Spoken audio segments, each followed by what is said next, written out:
Marianne Frison-Roche. Bonjour. Marianne Frison-Roche, vous êtes professeure de droit, vous êtes agrégée des facultés de droit, privée et sciences criminelles. Et vous êtes une spécialiste ces questions de compliance. On va parler ensemble du Big Bang de la compliance. Et ce petit ouvrage, Henri Beaufify et l'ogre compliance, donc qui a été alors, comment on dit, mis en image, c'est ça? Parce que c'est illustré, illustré par Emma Piana et Paul Hutto, vient de paraître, édition Jork. Voilà, et vous êtes derrière cet ouvrage et vous parlez de l'ogre compliance. Alors, je ne sais pas si on doit parler de Big Bang ou si on doit parler de trou noir, en fait, de la compliance. Parce qu'on est un peu dans ce... On est au début, en tout cas. Voilà, on est au début. Et je ne sais pas si on aime l'histoire de l'humanité, ce qui s'est passé après le Big Bang, mais en tout cas, c'est une chose formidable qui est en pleine expansion et qui est entre nos mains. Donc, ça vient de débuter. Alors, peut-être que la BNP dirait que ça a débuté en 2014 quand tout à coup lui est arrivé. Peut-être que la BNP dirait trou noir parce que c'est vrai que commencer par 9 milliards de dollars comme sanction, c'est sûr que ça fait un choc. Mais... au titre de la compliance, est arrivée cette obligation de donner à voir, de démontrer soi-même pour une entreprise qu'elle est parfaitement dans ses structures et dans ses comportements totalement en conformité avec toutes les réglementations qui lui sont applicables. Donc ça, c'était nouveau. Voilà, c'est ça l'ogre compliance. Oui, c'est sûr qu'on a choisi ce personnage-là parce que il est énorme, il envahit absolument tout, il entre partout, et puis c'est un ogre parce qu'il fait très peur. Et non seulement, là on ne le sent pas comme image, mais peut-être que des films viendront, des bandes dessinées, et on l'entendra. Il crie énormément, mais non seulement il crie énormément, mais on comprend vraiment rien à ce qu'il dit. Donc, je suis désolée de parler comme ça de l'ogre compliance, parce que il peut paraître très antipathique, il est énorme, il est tout rouge, on comprend rien.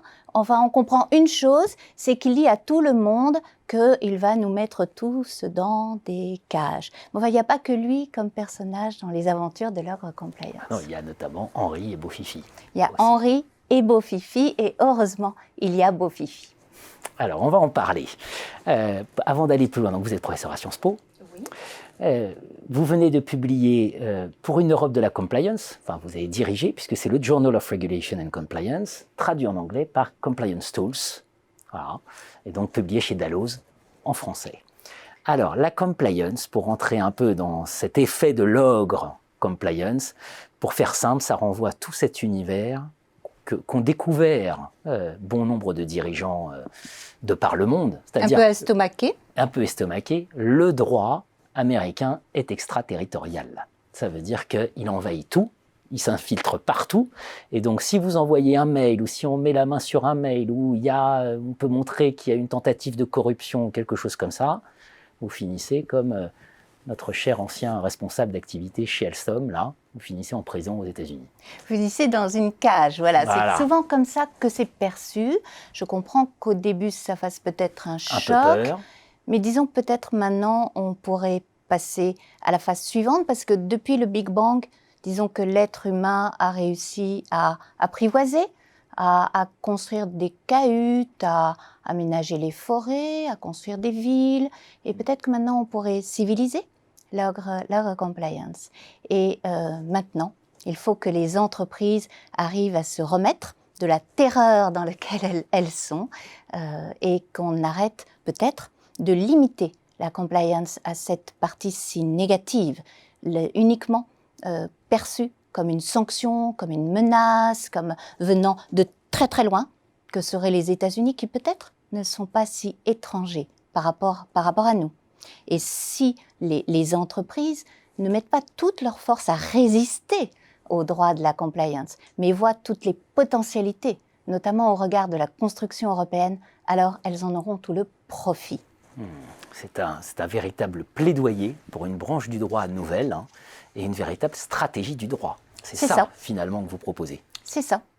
Les entreprises, elles ont tout intérêt à internaliser la puissance du droit de la compliance, car sans doute, il n'y a jamais eu un droit aussi puissant que ça, puisque c'est un droit par lequel les États demandent aux entreprises d'atteindre des buts qui sont monumentaux, des buts qui sont d'éradiquer la corruption, d'éliminer le blanchiment d'argent, mais plus encore, par exemple, demandent que l'on mette un terme à la pollution, que l'on prévienne la prochaine crise sanitaire, que l'on empêche la prochaine crise environnementale. Et les États le demandent à qui ? Les États le demandent aux grandes entreprises. Alors certes, c'est une grande obligation, mais voyez, c'est déjà de l'ex-ante, ce n'est plus une sanction. Et en demandant cette aide, les autorités politiques demandent une alliance avec les grandes entreprises. Donc les autorités politiques mettent sur le devant de la scène les grandes entreprises par le droit de la compliance. Et les grandes entreprises, face à une telle offre, elles vont dire non. Et bien entendu qu'il faut dire oui. Il faut dire oui, et en cela, les grandes entreprises vont ainsi légitimement et à la demande des autorités de régulation, de la Banque centrale, des gouvernements, du G7, les entreprises vont ainsi devenir acteurs, enfin n'être plus en réaction mais en action pour réaliser ces buts monumentaux qui sont en réalité des buts politiques.